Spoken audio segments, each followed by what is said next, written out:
नमस्कार दोस्तों, मेरा नाम है अरुण सिंह और आप सफर कर रहे हैं फ्री एजुकेशन वर्ल्ड की दुनिया में। आज मैं आपसे करंट अफेयर डिस्कस करने जा रहा हूं। दो तीन जो आज के इंपॉर्टेंट टॉपिक रहे, जो चर्चा में रहे, उन पे बात करेंगे। तो पहला टॉपिक आपका जो रहा वो भारत के नियंत्रक एवं महालेखा परीक्षक, जिनको सीएजी बोलते हैं, controller and auditor general of India, वो रहे। वो किस लिए रहे? क्योंकि मालदीव्स जो है, वहाँ के जो कंट्रोलर ऑडिटर जनरल है, उनके साथ एक एमओयू पे साइन किया इन्होंने।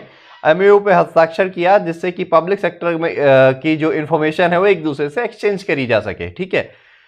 CAG and Auditor General of Maldives have signed a memorandum of understanding to strengthen the audit process of public finance. The MOU also aims at exchanging information in the field of public sector audit between the two countries. ठीक है, दोनों देशों के बीच में जो आदान प्रदान करा जा सके जो पब्लिक क्षेत्र की सूचनाएं हैं उनके बीच में। अभी हम जानते हैं कि CAG होता क्या है, आखिर ये है क्या। The Constitution of India provides for an independent office of the Comptroller and Auditor General of India in Chapter 5 under Part 5 of the Indian Constitution. जो हमारा भारतीय संविधान है उसके तहत ये एक स्वतंत्र ऑफिस है, इंडिपेंडेंट ऑफिस है, जो जिसका वर्णन चैप्टर 5 में किया गया है भारतीय संविधान के पार्ट 5 में। The CAG is mentioned in the Constitution of India under Article 148 to 151. अनुच्छेद 148 से 151 के बीच में CAG का वर्णन किया गया है। He is the head of the Indian audit accountant department, जो हमारे भारत का लेखा परीक्षण तथा लेखा विभाग है, इसके जो प्रमुख हैं, इसके जो हेड हैं, उन CAG होते हैं। ठीक है। He is the guardian of the public purse and control the entire financial system of the country at both the level of the center and the state. या लोक वित्त के संरक्षण तथा देश की संपूर्ण वित्तीय व्यवस्था के नियंत्रक होते हैं। इसका नियंत्रण राज्य एवं केंद्र दोनों स्तरों पर होता है। ठीक है। ये दोनों स्टेट और राज्य दोनों, जो हमारा सेंट्रल है और स्टेट है, दोनों को ऑडिट करते हैं। ठीक है। और ये दोनों के हेड भी होते हैं। His duty is to uphold the constitution of India and the law of parliament in the field of financial administration. इनका कर्तव्य भारत के संविधान एवं संसद की विधियों के तहत वित्तीय प्रशासन को बनाए रखना है। ठीक है। जो फाइनेंशियल एडमिनिस्ट्रेशन है उसको मेंटेन करना इनका मेन कर्तव्य होता है। चलिए अब इनके अपॉइंटमेंट के बारे में जानते हैं कि इनकी नियुक्ति कौन करता है तथा इनका कार्यकाल कितना होता है। ठीक है। तो जो इनकी नियुक्ति है, appointment in terms to the constitutional post, इनकी नियुक्ति करने का जो काम है, नियुक्ति प्रेसिडेंट करते हैं अपने हैंड और सील के तहत। He hold office for the period of 6 year and up to 65 year. ये 6 साल, या तो फिर इनकी उम्र 65 साल हो जाए या तो 6 साल इनका कार्यकाल हो जाए। दोनों में से जो कुछ पहले हो जाता है तब इनको रिटायर कर दिया जाता है पद से। ठीक है। इनकी ड्यूटीज क्या क्या हैं, इनकी कर्तव्य क्या क्या है, उनके बारे में हम देखते हैं। CAG audit the account related to all expenditure from the consolidated fund. जो देखिए, कंसोलिडेटेड फंड ऑफ स्टेट हो, यूटी हो, या फिर सेंटर हो, या कंटीजेंसी फंड हो, इन दोनों का जो इसको संचित निधि बोलते हैं कंसोलिडेटेड फंड को। ठीक है। ये स्टेट का हो या राज्य का हो, दोनों का जो उसे क्या बोलते हैं, ऑडिट है, वो CAG करते हैं। CAG audit all trading, manufacturing, profit loss account, balance sheet and other subsidiary account kept by any department of the central government and the state government. CAG जो है वो ट्रेडिंग, जो व्यापार से जुड़े हुए या मैन्युफैक्चरिंग से जुड़े हुए, प्रॉफिट लॉस से जुड़े हुए, या बैलेंस शीट से जुड़े हुए, सब्सिडरी अकाउंट से जुड़े हुए जितने भी ऑडिट्स हैं, वो सेंट्रल गवर्नमेंट के हों या स्टेट गवर्नमेंट के हों, उनको भी करने का काम CAG ही करते हैं। CAG audit the receipts and expenditure of all bodies and authorities subsidiary substantially financed from the central and or state revenue government companies, other corporation and bodies when so required they related। देखिए, other finance जो है, centrally finance and state finance government कंपनियां हैं, उनका भी ये उसे क्या बोलते हैं, ऑडिट करने का काम भी यही करते हैं जब आवश्यकता होती है। He ascertain and certifies the net proceeds of any tax or duty and his certificate is final in this nature। या किसी कर अथवा शुल्क की शुद्ध आगमों का निर्धारण एवं प्रमाणन करता है, और इन मामलों में इनका जो फैसला होता है वो बिल्कुल फाइनल होता है। ये सबको सर्टिफाई करने में जो इनका रिपोर्ट होती है, इनकी जो रिपोर्ट होती है वो फाइनल मानी जाती है। He act as a guide, friend, philosopher of the public account committee. जो हमारी पब्लिक अकाउंट कमेटी है, संसद की लोक लेखा समिति जो है, उसके जो मेन मार्गदर्शक, फिलोसफर और गाइड यही होते हैं। अब हम पब्लिक अकाउंट कमेटी की 2 मिनट बात करेंगे। पब्लिक अकाउंट कमेटी जो है एक पार्लियामेंट्री कमेटी है जिसका गठन लोकसभा स्पीकर करते हैं। इसके जो चेयरमैन होते हैं विपक्ष से होते हैं, विपक्ष की जो लार्जेस्ट अपोजिशन पार्टी होती है उससे होते हैं।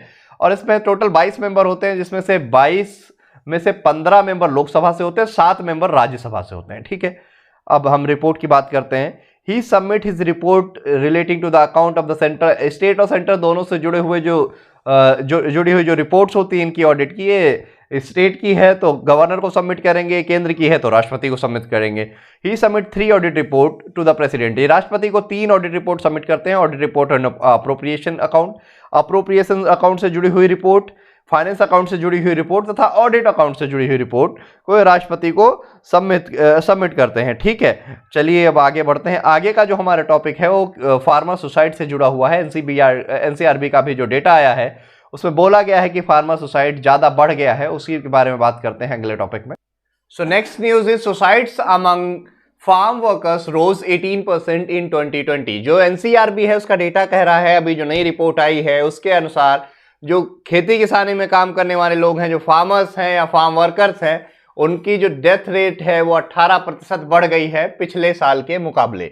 National crime record bureau has release a report on suicide among farm workers. इस रिपोर्ट के जो हाइलाइट्स हैं उनके बारे में हम चर्चा करेंगे। तो जो इसके हाइलाइट्स हैं, पहला है the number of agriculture labourer who died by suicide in 2020 was 18% higher than the previous year. जैसा कि मैंने अभी आपको बताया कि जो पिछले साल का आंकड़ा था उससे 18% एग्रीकल्चर वर्कर जो हैं, एग्रीकल्चरल लेबरर हैं, उनकी डेथ रेट या सुसाइड रेट बढ़ गई है। ठीक है, सुसाइडल डेथ उनकी बढ़ चुकी है, इंक्रीज हो चुकी है 18%। ओवरऑल 10,677 लगभग 10,677 लोगों ने इस बार जो कि खेती किसानी से जुड़े हुए हैं, फार्म एग्रीकल्चर से जुड़े हुए हैं, फार्मिंग लेबर से जुड़े हुए हैं, उन्होंने सुसाइड किया है 2020 में। However suicide among land owing farmer dropped slightly during the pandemic year. लेकिन इस महामारी के युग में जो लैंड ओनर या लैंड ओनिंग फार्मर हैं जिनके पास खुद की जमीनें हैं, उनका जो डेथ रेट है, उनकी जो सुसाइड से डेथ होने वाला जो रेशियो है वो काफी हद तक घटा है। Landless agricultural laborer who did not benefit from income support schemes such as PM Kisan may have faced higher level of distress during the pandemic।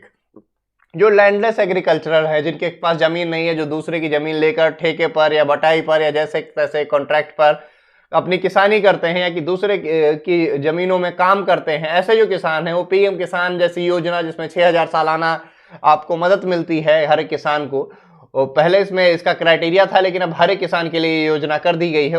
लेकिन उसके बावजूद जो लैंडलेस किसान है वो कुछ हद तक, इवन बहुत हद तक इससे वंचित रह जाते हैं। तो ये भी एक मुख्य कारण हो सकता है उनके बीच तनाव का। The worst among the state continues to be Maharashtra. हर साल की तरह, पिछले साल की तरह भी इस साल भी महाराष्ट्र ही नंबर 1 पे बना रहा, जहां पे 4,006 किसानों ने आत्महत्या करी, जो कि 15% इंक्रीज हो चुका है किसानों की आत्महत्याओं में। Other state with a poor record include Karnataka में 2016 किसानों ने आत्महत्या करी, आंध्र प्रदेश में 889 किसानों ने तथा मध्य प्रदेश में 735 किसानों ने आत्महत्या करी। कर्नाटका में 43%, 43% ये जो नंबर है वो बढ़ गया है पिछले साल के अपेक्षा में। ठीक है, चलिए आगे बढ़ते हैं। अगली हेडिंग है issues faced by agriculture sector. क्या क्या इश्यूज हैं जो एग्रीकल्चर सेक्टर द्वारा फेस करे जा रहे हैं। Despite record production of certain major agriculture produce and rise in export, India farm sector faces some underlying challenges such as low crop yield, monsoon dependency, low share of export in global market, lag in farm mechanization, burden of loan on farmer suicide. All this put load on the already struggling industry, limiting its growth. देखिए, हमारा production बढ़ रहा है, हमारा export भी बढ़ रहा है, उसके बावजूद भी हिंदुस्तान का जो एग्रीकल्चर सेक्टर है वो बहुत ज़्यादा चैलेंज, बहुत ज़्यादा चुनौतियों का सामना कर रहा है। जैसे कि कम प्रोडक्शन होना खेत में, मॉनसून पे डिपेंडेंट होना फसलों का या किसानों का, लो शेयर ऑफ एक्सपोर्ट में बहुत ज़्यादा कम शेयर होना ग्लोबल मार्केट में। ठीक है, लैग इन फार्म मैकेनाइजेशन, जो हमारा मशीनीकरण है वो इतने अच्छे तरीके से नहीं हो पाना जितना हो सकता है, लोन की अच्छी सुविधा ना उपलब्ध होना और फार्मर्स का सुसाइड करना, जो कि इस क्षेत्र में, इस इंडस्ट्री में बहुत इसकी ग्रोथ को कम करने के लिए में उत्तरदायी है। इससे जो एग्रीकल्चर सेक्टर की ग्रोथ है उस पर बहुत बड़ा एक धब्बा सा लग रहा है, वो नहीं इतनी अच्छी हो पा रही जितनी होनी चाहिए थी। हालांकि एग्रीकल्चर सेक्टर ने बहुत अच्छा योगदान दिया है। अगर पिछले पैंडेमिक में देखा जाए तो हमारा मैन्युफैक्चरिंग सेक्टर फेल हो गया, सर्विस सेक्टर फेल हो गया, एग्रीकल्चर सेक्टर टॉप पे पहुंच गया, ठीक है। लेकिन फिर भी जिस हिसाब से होना चाहिए उस हिसाब से चीजें अब भी नहीं हो रही हैं। कॉजेज ऑफ फार्मर सुसाइड्स, जो आत्महत्याएं कर रहे हैं किसान, उसके मेन कारण क्या हैं, वो उस पर हम थोड़ी सी बात करेंगे, थोड़ी सी चर्चा करेंगे। There is no consensus on what the main cause might be, but studies show suicide victims are motivated by more than one cause. However, the primary reason being the inability to repay loans. देखिए, अभी हम मुख्य एक कारण तो कह नहीं सकते कि किस वजह से किसान जो है आत्महत्या कर रहे हैं, लेकिन बहुत सारे कारण ऐसे हो सकते हैं जिसकी वजह से किसान आत्महत्या कर रहे हैं। लेकिन उनमें से जो मुख्य कारण है वो कारण है आपका जो लोन लेते हैं उसको रीपे ना कर पाना। द मेजर कॉज जो है वो वही आ रहा है निकल के बाहर की लोन पे नहीं कर पा रहे हैं। बाकी जो अन्य कॉज है फैमिली प्रॉब्लम की वजह से भी कर रहे हैं, क्रॉप फेलियर जो अच्छी फसल की उपज नहीं हो पा रही है, या कुछ बीमारी या अल्कोहलिज्म की वजह से भी कर रहे हैं। लेकिन ओवरऑल जो मेन मकसद है वो पैसा ही है, मेन इनकम नहीं हो पा रही है, बैंकक्रप्ट हुए जा रहे हैं। डिसगाइज्ड अनएम्प्लॉयमेंट बहुत ज़्यादा देखने को मिलता है। डिसगाइज्ड अनएम्प्लॉयमेंट दो जगह हिंदुस्तान में सबसे ज़्यादा देखने को मिलता है, एक तो एग्रीकल्चर सेक्टर में, दूसरा लोगों की शादी में। काम थोड़ा होता है, करने वाले ज़्यादा होते हैं, ठीक है। और low access to credit, irrigation and technology worsen their ability to make comfortable living. A tenth of our farmer is landless.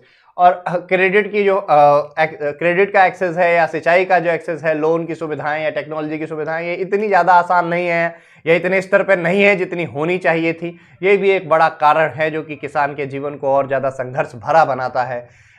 10 में से एक किसान जो है वो लैंडलेस है, उसके पास किसान नहीं है, भूमिहीन किसान।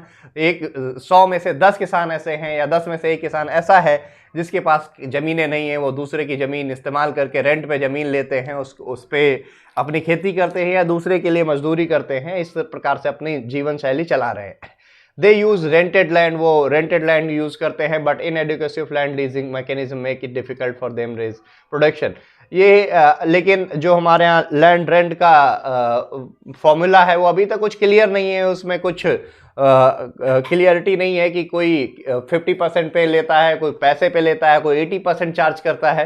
तो इस वजह से और ज़्यादा डिस्ट्रेस बढ़ रहे हैं, फार्मर्स के बीच में समस्याएं बढ़ रही हैं। Most of the suicides have occurred in the area of cash crop. जो कैश क्रॉप के एरिया हैं, जो नगदी फसलें हैं, नगदी फसलों में आपकी गन्ना, कपास, जूट, ये जो फसलें हैं, इनसे जुड़े हुए जो किसान हैं वो ज़्यादा से ज़्यादा सुसाइड कर रहे हैं, क्योंकि ये गैम्बलिंग के तरीके से हो जा रहा है। अगर फसल बर्बाद हो जा रही है तो बिल्कुल भी कैश उनको नहीं मिल पा रहा है, और उनके पास जो कैश आता है नकदी फसलों से, उसके फलस्वरूप ही वो अपने जो खाने के लिए जो फूड ग्रेन है, अनाज है, उसको खरीदते हैं, जिससे उनकी जीवन शैली आगे अच्छे से बढ़ पाती है। लेकिन जब नकदी फसलें ही धोखा दे रही है, या उस समय मानसून पे डिपेंडेंसी की वजह से अच्छे से फसल उपज नहीं हो पा रही है, इस वजह से भी किसान सुसाइड कर रहा है, किसान आत्महत्या कर रहा है। इसीलिए आप देख सकते हैं कि सबसे ज़्यादा जो सुसाइड रेशियो महाराष्ट्र का है। महाराष्ट्र में सबसे ज़्यादा उपज होने वाली फसल कॉटन और शुगर केन है, ठीक है। आगे की जो चुनौती है हमारे पास, जो किसानों फार्मिंग सेक्टर से जुड़ी हुई चुनौतियां हैं, उसमें पहली चुनौती है irrigation reaches less than half of the India's overall farm hold. जो ओवरऑल फार्म लैंड है हमारी, उसके सिर्फ आधे से भी कम लैंड पे हमारे पास सिंचाई की अच्छी सुविधा है। A picture that has not change much over the past decade. जो पहले पिछले कई दशकों से था वो अब भी चला आ रहा है। More than 60% of our farmers are susceptible to rainfall anomalies. जो हमारे 60% से ज़्यादा किसान हैं वो ऐसे किसान हैं जो कि अब भी बरसात पे, रेनफॉल पे डिपेंडेंट हैं। Rain fed farming yield are typically less than farm those are irrigated farmland. देखिए, ये तो बहुत कॉमन सेंस की बात है कि जो रेन फेड फार्मिंग है, जो बरसात पे डिपेंडेंट किसानी है, उसमें जो प्रोडक्शन है वो बहुत आधे से भी ज़्यादा कम होता है उस फार्मिंग के कंपैरिजन में जहाँ की सिंचाई की सुविधाएं अच्छी हैं। Though India has caught up the global level of fertilization use neither the environmentally susceptible both at to cost of cultivation. Even हमारी कंट्री ने जो फर्टिलाइजेशन का यूज़ है बहुत ज़्यादा बढ़ा दिया है, लेकिन अब भी हम उस लेवल पे फर्टिलाइजेशन को नहीं पहुंचा पाए हैं, या उनके यूज़ को नहीं पहुंचा पाए हैं जो कि एनवायरनमेंट फ्रेंडली हों और उतने एफिशिएंट हों जो कि किसानों को ज़रूरत है। ना कि हम रिसर्च में कुछ इतना अच्छा भी किसान फार्मिंग में कर पाए हैं।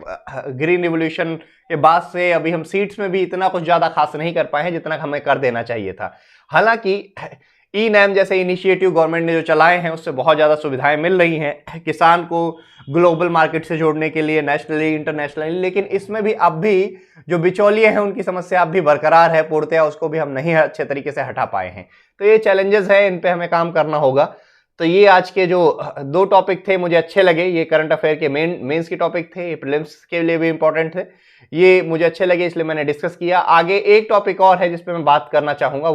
एक अवार्ड दिया गया है बेस्ट पब्लिक ट्रांसपोर्ट का अवार्ड, जो कि सूरत एक सिटी है, सूरत गुजरात में पड़ता है। सूरत को बेस्ट पब्लिक ट्रांसपोर्ट का अवार्ड दिया गया है। Surat has won the award for the city with the best public transport system.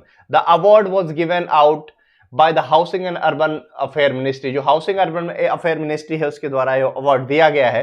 दूसरे जो विनर है उसमें आपका कोची है, दिल्ली है, नागपुर है। कोची वॉज जज the city of the most sustainable transport system. सबसे अच्छा सस्टेनेबल ट्रांसपोर्ट सिस्टम के मामले में कोची को अवार्ड मिला है जो कि केरला में है। Delhi receive the award for the city with the best non motorised transport system for the Chandni Chowk redevelopment project के तहत इनको बेस्ट नॉन मोटराइज्ड अवार्ड जो ट्रांसपोर्ट सिस्टम है उसका अवार्ड दिया गया है। Delhi also one the best metro passenger service and satisfaction award. जो दिल्ली है इसको best metro passenger satisfaction award भी मिला है। जो यहाँ के मेट्रो के पैसेंजर हैं उनको अच्छे से सेटिस्फाई किया है दिल्ली ने। ठीक है, दिल्ली मेट्रो के पैसेंजर ज्यादा से ज्यादा सेटिस्फाइड हैं, ये भी अवार्ड उनको मिला है। Nagpur multi modal integration with metro rail was found to be the best in the country. Nagpur की का जो मल्टी मॉडल इंटीग्रेशन प्रोजेक्ट है मेट्रो रेल के द्वारा जो बनाया गया है वो भी बेस्ट अवार्ड उनको भी मिला है। ठीक है, ये आज का ये थोड़ा क्विज टाइप था, प्रीलिम्स टाइप था। तो आज के करंट अफेयर में बस इतना ही। वीडियो को देखते रहिए, चैनल को शेयर करिए, सब्सक्राइब करिए, और आज के लिए इतना ही। धन्यवाद, जय हिंद।